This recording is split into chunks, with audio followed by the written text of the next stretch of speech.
सूरत अल-तहा आयत 53। और आसमान से पानी भी वही बरसाता है, फिर उस बरसात की वजह से मुख्तलिफ किस्म की पैदावार भी हम ही करते हैं।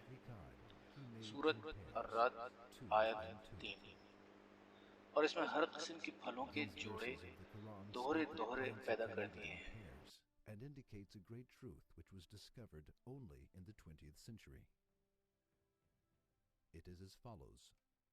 The root of the words ezwach and zojini used in the verses is the word zoch.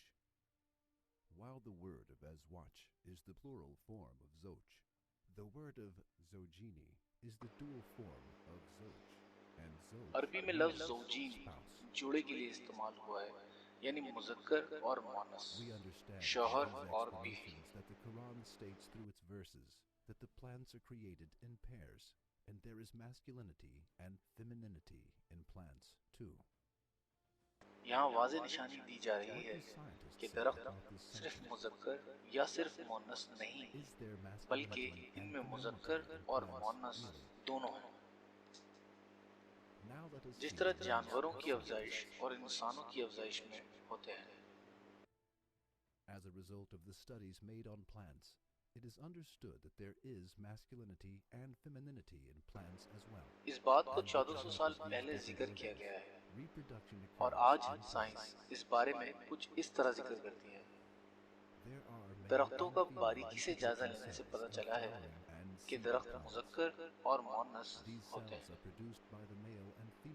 और मुख्तलिफ मुज़क्कर और मुअन्नस आज़ा रखते हैं, जिसकी बदौलत ही इनकी भी अफ़ज़ाइश मुमकिन होती है।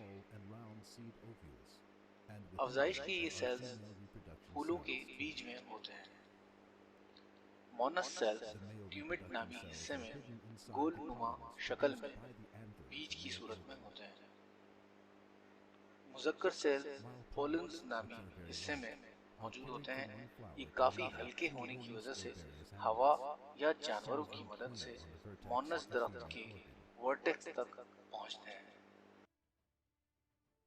Afterwards, this pollen grain moves downwards from the stylus and reaches the ovules of the ovaries through a tube. यहाँ से ये ट्यूब के जरिए ओवरीज के अंदर ओव्यूल से मिल जाते हैं। इस अमल के जरिए दरख्त के बीज पैदा होते हैं। क्या ये बात बताना किसी के लिए मुमकिन है जब तक इतनी बारीकी से इसको परखा ना जाए? ये बात वही बता सकता है जिसने इस तर्ज पर चीजों को बनाया हो। कुरान भी इसी तरफ तवज्जो करवा रहा है कि इनमें निशानियां हैं। सूरत अर्रद आयत 3। और इसमें हर किस्म के फलों के जोड़े दोहरे दोहरे पैदा कर दिए हैं। वो रात को दिन से छुपा देता है। यकीनन गौर व फिक्र करने वालों के लिए इसमें बहुत सी निशानियां हैं।